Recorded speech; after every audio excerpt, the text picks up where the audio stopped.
오늘은 이제 8월 마지막 주일 맞이해서 요한복음 21장 1절로 14절 말씀 통해서 해변의 신방 이런 제목을 하나님께서 오늘 우리에게 은혜 주시기를 바랍니다.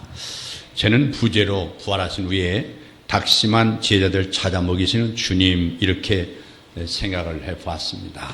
오늘 본 1절 말씀 보면은 디베랴 바다가 나오는데 요한은 제자들이 이 갈릴리 바다로 내려갔음을 따로 기록하지는 않았지만은 이 본문은 이를 간접적으로 말해주고 있습니다. 이 디베랴 바다는 6장 1절 보면 갈릴리 바다라고 말하고 있고요. 민수기 34장 11절 보면 기네렛 바다라고 했고 여호수아 12장 3절 보면 기네롯 바다, 누가복음 5장 1절 보면 게네렛 호수라고 이렇게 이름이 불려지고 있는데 이 디베랴 바다로 불려진 까닭이 있습니다. 이 디베랴가 갈릴리 지방의 수도였기 때문일 것이라고 하는 것이 모든 학자들의 공동적인 이런 생각입니다. 그 다음에 나타내셨으니 여기 서술되는 예수님의 현현은 요한의 말한 대로 세 번째이지만 정확히 말하면 네 번째라는 걸 발견할 수 있습니다. 첫 번째는 20장 16절에 보면 막달라 마리아에게 부활하신 후에 나타나셨고, 두 번째는 도마 외에 다른 제자들이 모였을 때 20장 19절 보면 두 번째 나타나셨고, 세 번째는 도마를 포함해서 제자들이 모였을 때 20장 26절 이하에 보면 세 번째에 나타났고, 그리고 지금이 네 번째입니다. 그렇지만은 일반적으로 다른 복음서, 마태복음, 마가복음, 누가복음, 공간복음이라고 하는데 이 공간복음과 서신서, 대표적으로 말하면 마태, 마가, 누가, 요한 외에 사도행전과 이 고린도전서에 보면은 12번 정도 나타나는 걸 찾아볼 수가 있었습니다. 그런데 마가복음 16장 9절 보면 막달라 마리아에게 나타났습니다. 마태복음 28장 9절 이하에 보면은 여인들에게 나타났습니다. 세 번째는 엠마오의 두 제자에게 누가복음 24장 13절 이하에 보면은 두 제자에게 나타나시고, 누가복음 24장 34절 보면 시몬에게, 바로 베드로에게 나타나시고, 그 다음에 요한복음 20장 19절 보면 도마가 없을 때 제자들에게 나타나셨고, 여섯 번째는 요한복음 20장 26절 보면은 도마가 있을 때 제자들에게 나타났고, 일곱 번째는 디베랴 바다에서 일곱 제자에게 나타났다고 요한복음 21장 1절로 4절 말씀에서 말씀하고 있는데, 갈릴리 산에서 제자들에게 또한 여덟 번째 나타난 것을 마태복음 28장 16절에서 볼 수가 있습니다. 그 후에 500여 명의 형제들에게 일시에 보이신 것이 고린도전서 15장 7절 말씀에, 그리고 주님의 동생 야고보에게 그 다음에 열 번째 나타나고, 11번째는 이 승천하실 때 감난산에서 11 제자에게 나타나셨음을 사도행전 1장 4절 이하에서 말씀하고 있고, 12번째는 승천하신 후에 담에석 도상에서 바울에게 사도행전 9장 3절 보면 그 나타나는데, 이에도 다른 사람에게도 나타나는 것이 많이 있을 것으로 생각하지만 제가 성경을 찾아보니까 이렇게 12번이나 부활하신 예수님께서 나타나셨습니다. 그 예수님의 제자들은 본래 갈릴리 바다에서 고기를 잡던 어부들이었습니다. 예수님의 명성을 익히 들어서 알고 있던 그들이 부름받았을 때에 그들은 바로 그물을 버려두고 따랐다고 하는 것은 언젠가는 예수님이 새로운 유대 왕국을 건설할 것이라는 이런 꿈이 있었습니다. 이 디베랴라고도 부르는 갈릴리 출신 어부들로서는 자기들의 스승인 예수가 유대 나라의 새 왕이 된다는 꿈은 참으로 굉장한 사건이 아닐 수 없어요. 그렇지만 그 찬란했던 꿈이 어느 금요일 날 산산조각이 나고 말았습니다. 그 예수님께서 십자가에 못 박혀 죽었습니다. 세상이 무너질 듯한 절망과 패배감이 엄습해 왔습니다. 그래서 그들은 이것저것 흩어지게 됐는데, 오늘 3절 말씀에 내려가면 그 손 놓은 사람들을 볼 수 있습니다. 하나님 주신 사명을 손 놔버리고 내려가는 사람을 찾아볼 수 있는데 예수님께서 십자가에 달려 죽자 두렵기도 하고 또 세상이 무너질 듯한 실망감에 사로잡힌 베드로는 나는 물고기나 잡으러 가겠다. 나는 물고기나 잡으러 가겠다 하고 말했습니다. 그 이스라엘 백성들이 모세의 인도로 애굽에서 출애굽했어도 그 기쁨이 잠시간 뿐이고 목이 말라 죽게 되었다면서 모세를 향해서 우리를 왜 애굽에서 데리고 나와서 이 고생하게 하느냐 원망했습니다. 모세가 하나님으로부터 계명을 받고자 시내산에 올라가서 40일 동안 금식하며 기도한 중에도 금송아지를 만들어 놓고 우리를 인도하는 신이라고 예배하고 애굽으로 다시 돌아가기를 원했던 이스라엘 백성들처럼 베드로와 다른 제자들은 그동안 예수님 때문에 3년을 허비했다고 허탈해하면서 옛 직업으로, 옛 신앙으로, 옛 가치관으로, 옛 인생관으로 되돌아가버리고 말았습니다. 요한복음 20장 3절과 21장 3절 사이에 문제가 있습니다. 주님께서 부활하신 날 아침에 베드로와 요한이 무덤에 찾아가서 빈 무덤임을 확인했어요. 세마포가 가지런히 놓여있는 것도 보았어요. 머리를 쌌던 수건도 있는 걸 보았어요. 그리고 20장 19절 보면은 제자들이 모여있던 곳에 주님이 나타나셨어요. 너희에게 평강이 있을지어다. 이렇게 말씀하시면서 손과 옆구리에 손을 넣어보라고 보여주셨습니다. 제자들은 부활하신 주님을 만났습니다.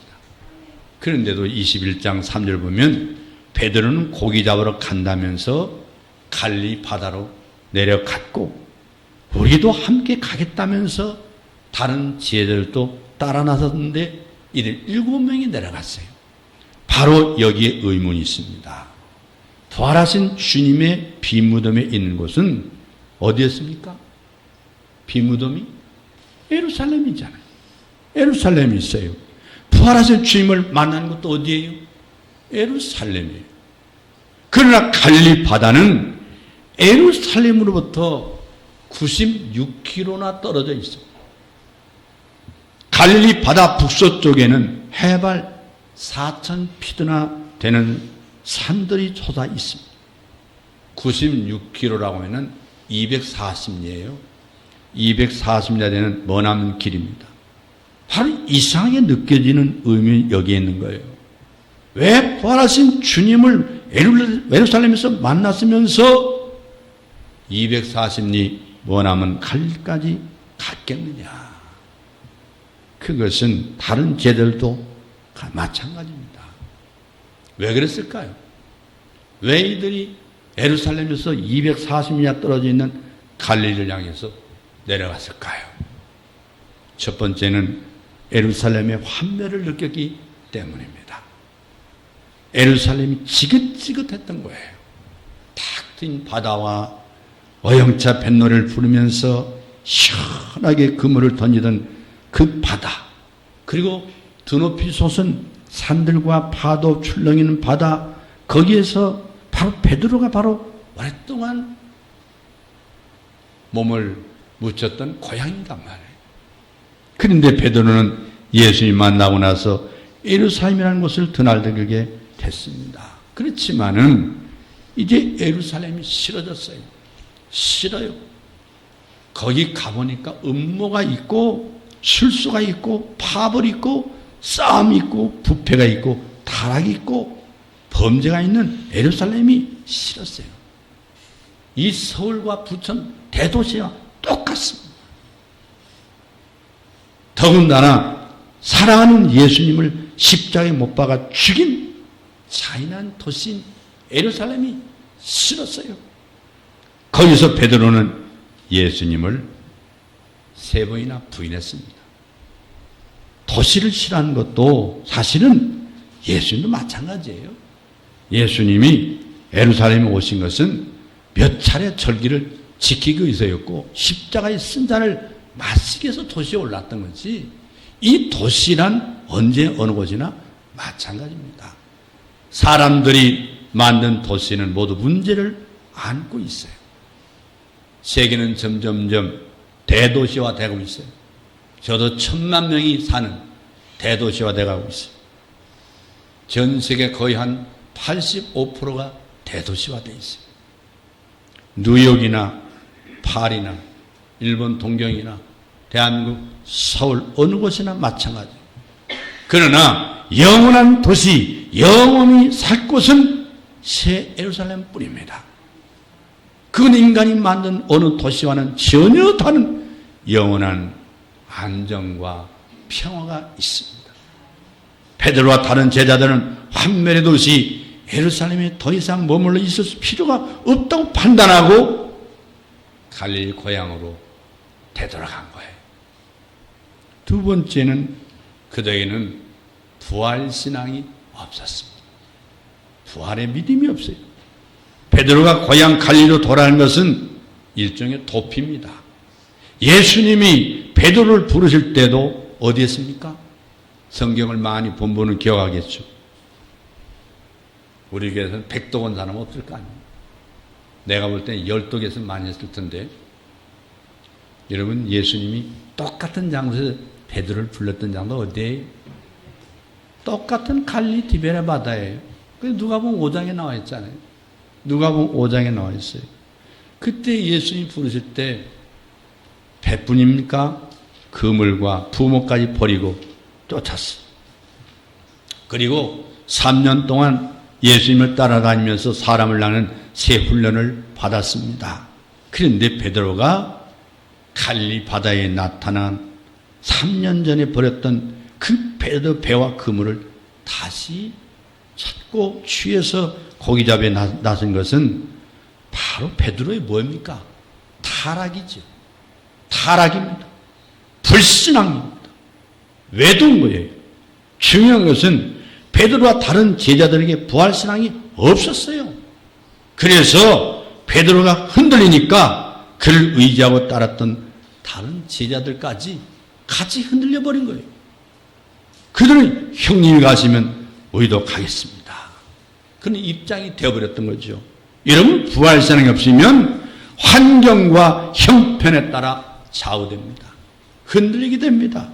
기분에 따라 여러분들 얼굴에 웃음도 있지만 근심이 가득합니다. 부활신앙이 없어도 그래요. 사람 따라 흔들립니다. 부활신앙이 없으면 죄를 지어도 감각이 없습니다. 죄를 짓는데 용감합니다. 죄를 짓고도 회개하지 않습니다. 자기 동생 아벨을 죽인 가인에게 하나님 찾아오셔서 가인아, 내 동생 아벨이 어디 있느냐? 가인의 죄를 물으실 때 내가 동생을 지키는 자이니까. 죄를 짓고도 양심의 사탄의 화인을 맞아서 죄를 두려움도 없고 죄에 대한 가책도 전혀 없는 거예요. 오히려 죄를 숨기려 들고 변명 안에 들고 뻔뻔스럽고 완악한 얼굴하고 있는 게 죄인들이에요.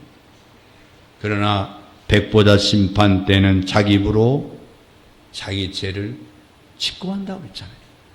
제 입으로 수치와 부끄러움을 당할 것이고 무서운 지옥문에 처할 것이 분명합니다. 이렇게 부활신앙이 없으면 죄 용서받은 기쁨도 없어요. 감사도 없어요.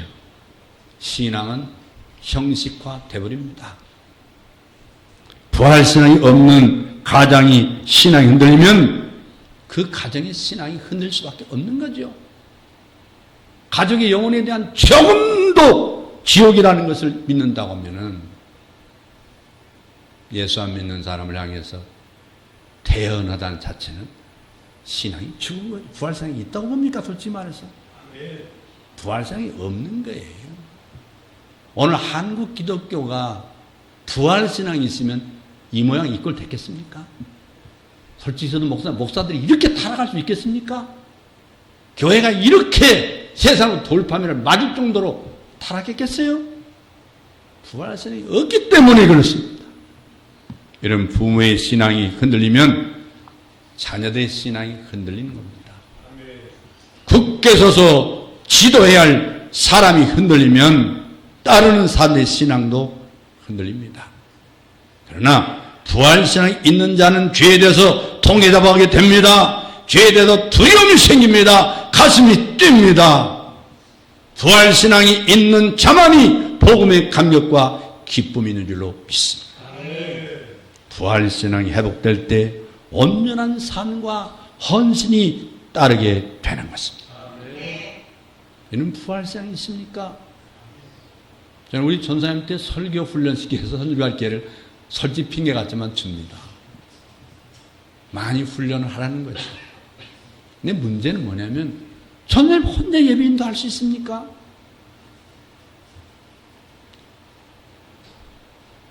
주일 날고 수요일 날하는 게 무슨 벼슬처럼 나오는 교회 중직들 생각할 때 여러분 마음에 양심에 가책이 없습니까? 하나님 주신 사명에 대한 가책이 없습니까?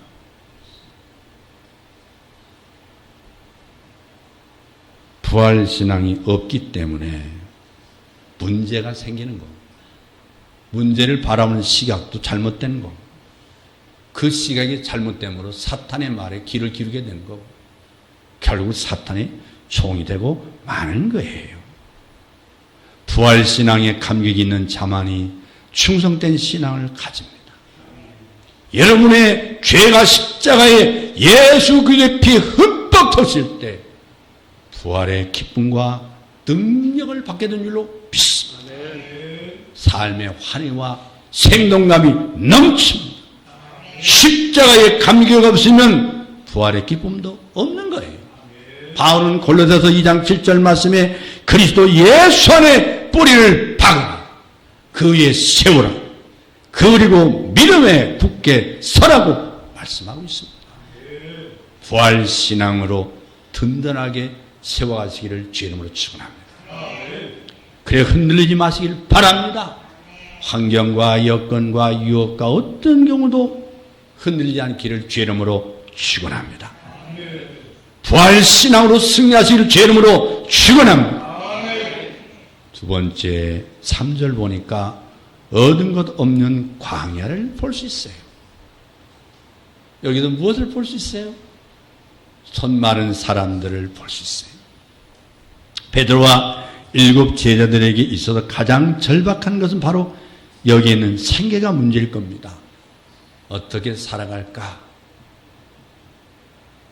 3년 동안 잘 먹고 잘 살았는데 예수님 십자가에 죽으신 후에 그 고향 내려온 이들 7명이 어떻게 살아갈까? How to live, how to survive. How to live. 어떻게 살아가지? How to survive. 어떻게 일어날 것인가? 어떻게 살 것인가? 앞으로 살 길이 막막해요. 여러분에게도 이 7 제자들처럼 절박하고 긴급하게 마음속으로 나는 이것이 부족하다는 것이 있을 겁니다. 어떤 사람은 이들같이 경제력이 지금 긴급합니다. 어떤 사람은 건강이 부족합니다. 어떤 사람은 사회적으로 부족함이 있을 것입니다. 베드로는 예수님의 취재자입니다. 근데 지금은 그 권위와 의치를 잃어버린 상황입니다. 하나님 앞에서 몇 번 부인했습니까? 3번. 3번 주님을 부인했어요. 그러고 나서 베드로가 뭐가 꺾였죠? 기가 꺾여버립니다. 아직도 양심이 좀 남아있어요. 여러분 죄 짓고 나면 기가 삽니까? 기가 꺾입니까? 아무 말도 없는 분이 죄를 안 진 것 같은데 죄 짓고 나면 기가 꺾이게 돼 있습니다. 기가 꺾입니다. 얘 누가 베드로의 말을 듣겠습니까? 누가 베드로의 말을 신용해 주겠어요? 주님은 다른 사람인 베드로를 불러 3번 부르십니다. 21장 15절 이하에 보니까 네가 나를 사랑하느냐. 이는 주님께서 그의 리더십을 회복시켜 주시는 순간이에요. 다른 제자들이 다 듣는 데서 주님은 베드로에게 말씀합니다. 그들 앞에는 타오르는 뭐가 있었습니까? 숯불이 놓여져 있어요. 숯불이 피워져 있습니다. 이 숯불이라는 헬라어 단어에는요, 제사장의 뜰에서 타올랐던 그 앞에서 예수님을 3번이나 부인했던 그 숯불과 같은 단어예요. 숯불이 놓인 걸 보면서 베드로는 어떤 생각이었을까요? 그럴 수가 없어요. 그럴 리가 없어요. 3년 정도 손났다고 해서 밤새도록 고기 한 마리도 잡지 못한다고 말이 되겠습니까? 갈릴 바다에서 잔뼈가 굵은 사람입니다. 그는 자신이 있었습니다. 그래서 이제 고기나 잡아먹고 살아야겠다. 그런데도 한 마리 못 잡았어요. 3년 전 제자로 부름받을 때도 그랬어요. 그때도 이상했어요. 밤새도록 수고했지만 잡히지 않았어요. 바로 이때 인간의 고뇌가 있지 않습니까? 고기가 안 잡힐 것이라고 믿고 바다에 그물을 던질 사람은 누가 있겠어요? 아무도 없잖아요. 사업이 안 될 거라고 믿고 개업한 사람이 있나요? 없습니다. 미국의 어떤 백만장자가 간암으로 세상을 떠나면서 이런 말을 남겼습니다. 나는 돈으로 무엇이나 다 구할 수가 있었다. 높은 빌딩도 살 수 있고 좋은 자동차도 구입했고 그리고 집도 사고 돈으로 살 수가 다 있었다. 그러나 돈으로 살 수 없는 게 있었는데 그건 건강과 가정과 행복이었다. 이건 내 돈이 있어서 살 수가 없었다. 그게 지위가 있었는데 매일 아침 조깅도 했습니다. 골프 쳤습니다. 별장에서 휴식도 취했습니다. 좋은 약이 있다면 세계 어디든지 달려가서 구해서 먹었습니다. 그러나 그는 죽었습니다. 사람이 하는 일은 절대적인 것도 영원한 것도 완전한 것도 없습니다. 여러분이 가지고 있는 열쇠들이 여러 개 있을 것입니다. 저에게도 열쇠 꾸러미가 있습니다. 제가 사는 아파트 열쇠, 제 교회 사무실 열쇠, 타고 다니는 자동차 열쇠, 교회 부속 건물의 열쇠, 교회 사무실 열쇠 가지고 있는 제가 사는 아파트 열쇠 구멍에 아무리 집어넣으려고 해도 들어갑니까? 안 들어가죠. 비슷해서 집어넣긴 했어도 열리지 않습니다. 많은 사람들이 이 세상에 바다에 그물을 던집니다. 그런데 고기가 잡히지 않아요. 그래서 절망해요. 한숨을 냈습니다. 많은 사람들이 열쇠 꾸미를 들고 성공의 문, 출세의 문, 돈 버는 문을 열어보려고 합니다. 근데 열리는 문이 없습니다. 그래서 낙심하고 절망하고 한숨을 냈습니다. 심지어 삶을 포기까지 합니다. 한멸의 도시를 떠난 베드로는 모처럼 옛 고향 낯익은 갈릴리 바다에서 고기나 잡아먹게 살겠다고 던졌던 사업이 실패했습니다. 베드로의 심정은 어떻겠습니까? 그때 예수님이 신방 오셨습니다. 5절 6절 말씀입니다. 그를 회복시키기 위해서 찾아온 손이 있었어요. 실패하고 절망의 밤이 가고 날이 새려는 새벽입니다. 허탕치고 돌아와서 그물을 씻던 제자에게 주님의 말씀하셨습니다. 너에게 고기가 있느냐? 없나이다. 그물을 배 오른편에 던지라. 그리하면 얻으리라. 여기 보니까 우리가 얘들아 이렇게 번역했잖아요. 여기에 해당하는 헬라가 파이디아라는 말입니다. 파이디아. 이 아이를 뜻하는 파이스에서 온 말인데 이 문장의 문맥에도 보면은 이제 호칭 같은 의미가 무엇인데 해서는 여러 견해로 갈리는데 이 로버슨이라는 그 학자는 이걸 어떻게 번역했냐면 어이 여보게들 이렇게 이런 뜻이라는 말로 번역했어요. 또 이제는 그 낸스키라고 하는 학자는 뭐라냐면 젊은이들 이렇게 얘들아 하는 표가 그런 의미라는 말로 해석했는데 이 바레스티라는 신학자는요 헬라에서는 성인에 대해서 그 칭호를 사용한다고 그럽니다. 그래서 본문에서 예수님께서 제자들 향해서 얘들아 RSV 성경에 보니까 children 그렇게 되어 있거든요. 얘들아. 근데 우리 한국의 성경은요, RSV 성경을 번역한 거예요. 킹제임스 버전을 번역한 게 아닙니다. RSV 성경을 번역했는데 그것이 부모가 아이들 부른 것과 같은 의미였든 아니면 젊은이들로 부른 것이었던 적어도 매우 친밀하고 애정이 담긴 부르심이었다는 것만큼은 의문의 여지가 없는 것 같습니다. 분명히 예수님께서 친밀하게 불렀다고 생각해요. 예수님께서 이런 마음으로 아침 식사를 마련해 놓고 있었다고 하는 사실을 구절에서 볼 수 있어요. 근데 고기가 있느냐? 그럴 때 뭐라 그랬어요? 없습니다. 없나이다. 예수께서 이미 제자들이 한 마리 고기도 찾지 못했음을 알고 있었어요. 누가복음 5장에서도 알고 있었고 이번에도 알고 있어요. 따라서 이 물음은 18장 35절에처럼 당연히 부정적인 대답을 기대하는 물음이라고 봐도 무방합니다. 그런데 오늘 본문에서 보면 거기에 해당하는 헬라가 프로스 라기온이거든요. 프로스 라기온. 이건 먹다라는 의미의 어근에 그게 뭐냐면 파그입니다. 근데 이 파그라는 말, 뭐뭐와 함께 프로스 이 말이 결합된 거예요. 그러니까 떡과 함께 먹는 양념을 말하기도 합니다. 그러니까 특히 생선과 이제 함께 먹을 때 뭘 먹습니까? 우리가 함께 소스를 찍어서 먹잖아요. 이들이 바로 이런 말인데 이후에 생선을 가리키는 아펀과 같은 의미로 이제 썼다고 로버슨이라는 학자는 이렇게 표현했는데 본문의 고기는요 생선이라는 의미에서 정확한 번역이라고 할 수가 있어요. 생선. 하필 없나이다. 이 부정적인 대답은 제자들이 철저한 실패 상황에 직면했다는 걸 말해주고 있어요. 예수님께서 함께 하려는 데서 오는 필연적인 결과예요. 예수 떠난 결과예요. 예수 없는 사업의 결과예요. 그분은 예루살렘에서 내 손과 내 옆구리를 보라고 말씀하시면서 나는 다시 살아났다고 말씀하신 주님이세요. 12번이나 적어도 요한복음 4번씩이나 보였던 주님이에요.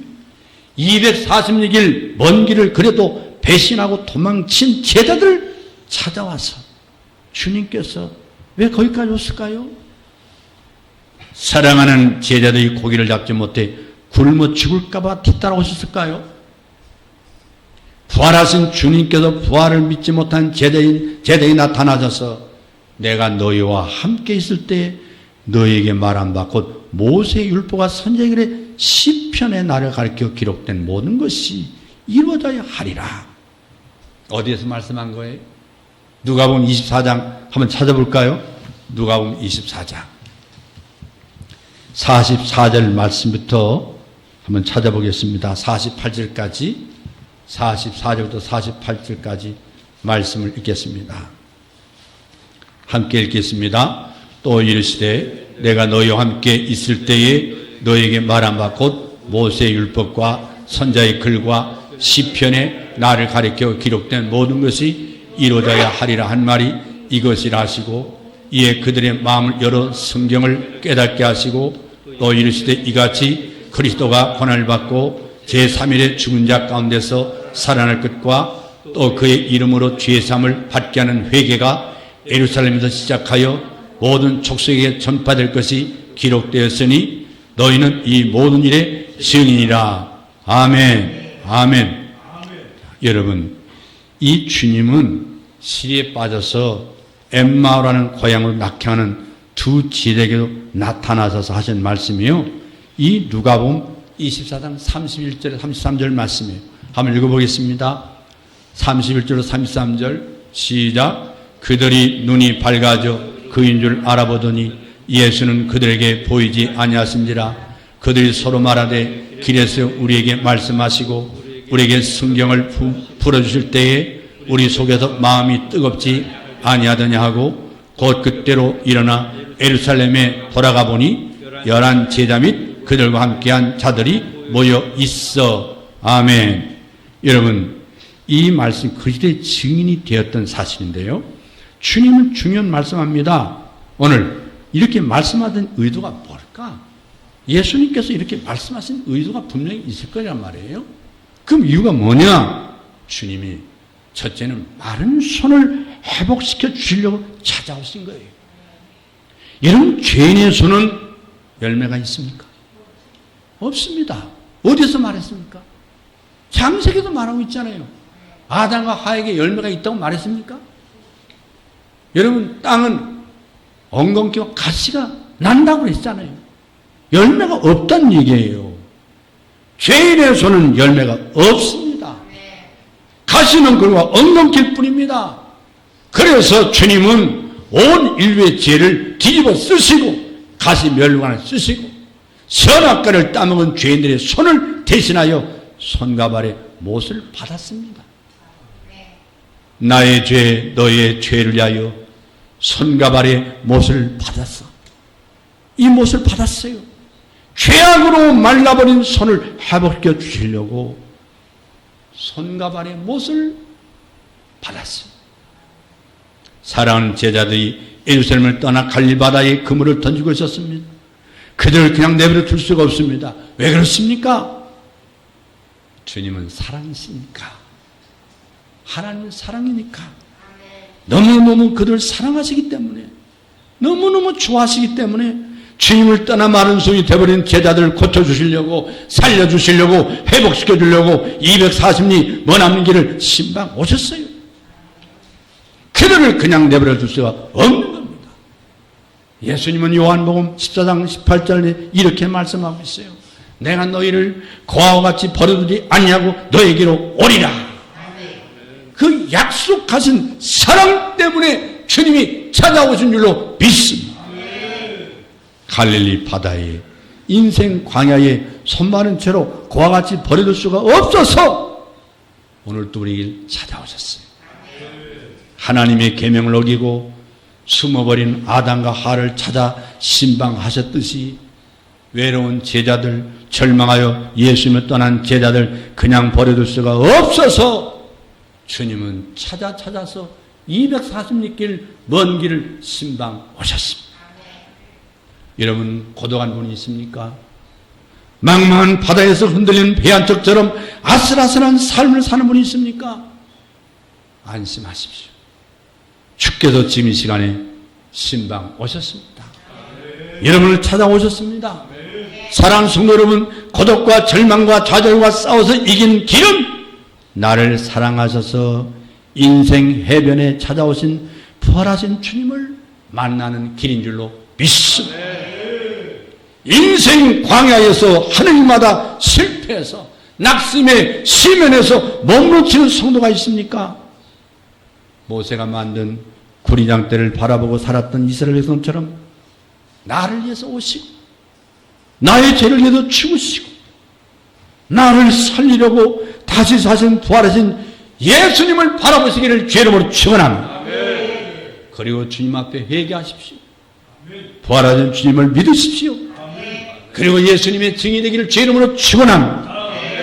두 번째는 사명의 인생이기 때문에 찾아오신 거예요. 제자들은 다시 예루살렘으로 돌아가야 합니다. 예루살렘에서 기도하고 성령받아 거기부터 복음운동, 생명운동, 사람 살리운동, 사람 낚는 일을 시작해야 합니다. 이스라엘 소리는 예루살렘이 죄가 많고 타락했고 환멸의 도시고 썩었고 냄새나고 예수님 십자가에 못 박이던 그 도시이기 때문에 거기가 바로 복음이 필요한 곳이에요. 복음이 필요한 곳이기 때문에 주님께서 우리를 찾아오신 거예요. 사람을 낚아야 될 사람들이 갈릴바다에서 고기나 잡겠다고 그물 던지고 있으니 데리러 오신 거예요. 어떤 분은 신학교 다니다가 내가 아무리 생각해도 나는 목사에 자신이 없어. 신학교 중퇴하고 엿장수하러 나간 사람, 어떤 사람 사업으로 나간 사람, 어떤 음악이 좋아 나간 사람, 결론은요 다 쪽박차고 나중에 찾아오더라고요.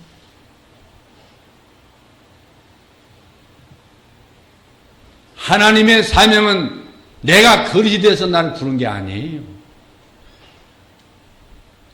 하나님의 은혜로 내가 받은 은총이에요. 그 은총을 저버렸기 때문에 그런 거예요. 잠이 오는 사람 설교를 받았어요. 나 이 설교 일주일 준비했어요. 받아서는 나는 여러분 졸고 있을 때 내가 이제 빨리 그만둘 때가 됐구나. 내 설교도 이제 들어줄 사람이 없는 거 저렇게 졸고 있는 거 보니까 설교를 그만할 때가 됐구나. 그럴 때가 많이 있어요. 이따 나 웃고 인사하지 마세요. 내가 누구 조는지 다 아르니까. 내 마음은 그렇게 생각 들어간단 말이에요. 목사도 상처를 잘 받아요. 시험 잘 받아요. 여러분, 주님은 내가 길을 잘못 들어서 방황하고 있을 때 찾아오십니다. 내가 할 일을 안 하고 다른 일을 하고 있을 때 찾아오세요. 베드로가 로마로 들어가 전도하고 있을 때 큰 박해가 일어났어요. 그런데 성경에는 베드로가 언제 어디서 어떻게 순교를 당했는지에 대한 기록이 있을까요? 없어요. 전혀 없어요. 성경에서 확인할 수 있는 그의 마지막 행적은 헤롯 아그리파 1세 이 황제의 박해를 받아서 옥에 갇혔다가 천사의 도움으로 탈출했어요. 사도행전 12장 1절에 보면 예루살렘 공회에 사도행전 15장에 보면 거기에 나타나는 것으로 끝을 맺고 있어요. 성경 외에 초기 문헌들에서는 베드로의 최후 행적에 대한 기록이 어느 것도 보존이 되지 않았어요. 찾을 수가 없어요. 그래서 로마의 감독인 클레멘트가요, 고린도 교인들에게 보낸 편지가 있는데 그게 뭐냐면 우리 개신교에서는 보지 않는 성경이에요. 클레멘서 1서에 보면, 이 클레멘트 1서에 보면요, 베드로가 이 바울과 함께 로마에서 순교당한 것으로 기록되어 있어요. 이 터툴리아는 베드로가 네로 황제의 통치하에서 바울 같은 십자가에 처형되어 순교됐다고 그는 말하고 있어요. 그는 베드로의 십자가의 그 죽음에서 남이 내게 띠띠우고 라는 말씀이 성취됐다고 봤어요. 분명히 말씀하고 있죠. 요한복음 마지막 사실 21장은요. 요한복음은 20장이 이미 끝나요. 근데 21장은 첨부됐다고 보는 게 보통 학자들의 이야기인데 20장이지만 21장에도 의미가 깊은 거예요. 상당히 깊이가 있어요. 확인되지 않았지만 이러한 진술의 배경에는요. 예수님께서 십자가의 바른 자세로 채용됐는데 내가 어찌 주님처럼 바로 매달릴 수 있겠는가라는 의미에서 베드로의 철저한 회개를 시사한 뜻이 거기에 들어있어요. 또 신약 외경인 베드로의 행전에 보면 비록 받아들여지지는 않지만 매우 감동적인 이야기가 기록되어 있어요. 그 기록에 의하면 베드로는 박해를 피해 로마를 떠나고 있었다고 기록되어 있어요. 로마를 잠시 떠나 피하는 것이 좋겠다고 하는 그 성도들의 간절한 권유를 받고 그래서 로마를 피하기 위해서 로마 시가지를 벗어나서 교회로 지금 막 부지런히 가고 있었어요. 그런데 길에서 예수님 만나게 됐어요. 베드로가 예수님께서 갑자기 나타나니까 주여 어디로 가시나이까? 그래 물었어요. 예수님은 네가 십자가를 지지 않으려고 하니까 내가 다시 십자가를 지려고 로마로 간다. 그 대답했어요. 이 대답을 들은 베드로는 자신이 잘못 뉘우치고 로마로 되돌아가서 사역을 계속하다가 체포당한 후에 십자가에 거꾸로 매달린 채 처형당했다는 거예요. 그때 다시 찾아온 분이 주님이에요. 그때 거기서 신방받은 자리에서 망명길에서 베드로는 돌이켜서 로마로 들어가 순교했습니다. 구원받았으에 주여 어디로 가시나이까? 여기 전해주고 있는 전설의 말씀인데 자기 사명을 회피하고 떠나는 사람에게 주님은 오늘 또 찾아오셔서 말씀합니다. 던져라. 그러면 얻으리라. 배 오른편에 던져라. 그러면 얻으리라. 하룻밤에 헛수가 끝나는 순간 주님 말씀한 대로 배 오른편에 그물을 던졌어요. 그랬더니 그물 들어 올릴 수밖에 없을 만큼 많은 고기가 잡혔다고 했어요. 근데 누가 보면 5장이 보면은 그물이 찢어졌다고 돼 있어요. 여기는 그물이 찢어지지 않았어요. 11절 보니까 153마리라. 여러분, 모나미 올펜 153이 누가 만든 거예요? 예수 잘 믿는 장로님이 만든 거예요. 목사님한테 기도한 부탁했습니다. 목사님, 그런데 볼펜 이름을 뭐라고 쓸까요? 목사님 눈 감고 기도하다가 모나미 153. 그래서 이렇게 153처럼 모나미 볼펜 153이 엄청나게 돈을 많이 벌어준 거예요. 또 아들, 딸 이름을 153이라고 지든지. 제롬은요, 고대 동물학자들이 153개의 어족을 이 계산해냈다고 주장합니다. 그러나 그의 전제를 지지해주는 학자는 아무도 없어요. 이건요, 이 구절을 설명하기 위해서 만들어냈을 뿐, 어떤 하나의 추측이죠. 그렇지만은 고대 기적의 이야기들이 사실성을 높이기 위해서 숫자를 강조했어요. 숫자. 이건 역사적 사실이다. 사실이다. 열왕기하 19장 35절에서 말씀한 것처럼. 이게 분명 153은 너무나 감동한 나머지 고기 숫자를 세어봤기 때문에 기록된 겁니다. 고기를 세어봤어요. 24절 이를 기록한 제자가 그랬어요. 이 사람이라. 이 기록하는 누구겠어요? 요한인지 누구예요? 요한은 자기 이름을 안 드러내요. 성경을 잘 보면 보여요, 다. 신학교 가야 보이는 게 아니에요. 요한이에요. 요한이 고기를 다 세어봤어요. 아니, 세어보니까 놀랍게도 이 엄청난 크기가 153마리인데 그 배가 모자라서 다른 배를 불렀는데 배가 한 50칸이라니까 한 100m 가까이 있는 배를 막 불러가지고 그래서 고기에다 가득가득 채웠다는 얘기 아닙니까? 153마리. 여러분, 이 요한이 목격하는 것에 진실성을 입증하기 위해서 이렇게 덧붙인 수산이에요. 그러니까 주님을 만나면 하룻밤과 같은 인생의 헛수가 변해서 엄청난 축복이 되는 줄로 믿습니다. 여러분, 신앙이 뭡니까? 열왕기하 5장 11절 말씀대로 내 생각에는 버리는 거예요. 내 생각에는 버리고 내 방법을 포기하고 하나님 방법에 복종하는 겁니다. 나만처럼 내 생각에는 그랬으면 문둥병이 고치지 않았을, 줌받지 못했을 거예요. 많은 사람들이 꽤나 자기가 유식한 것처럼 이성적으로 얘기하거든요. 이성적으로. 나도 이성적이거든요. 이성으로 박사 2번 받았거든요. 이성을 십자가에 못 박는 게 믿음입니다. 하나님 앞에 잘난 체 하지 마세요. 세상의 학문이 하나님 앞에 무슨 의미가 있어요? 여러분, 외로운 갈리 해변에 신방 오신 주님은 오늘 시간 우리에게 찾아오신 줄로 믿습니다. 마음을 열고 주님을 영접하기를 주의 이름으로 축원합니다. 마음의 눈을 뜨시고 주님을 바라보시길 바랍니다. 그리고 풍요와 생명의 생기가 흘러넘치는 축복이 넘치기를 주의 이름으로 축원합니다. 축원합니다. 기도하겠습니다.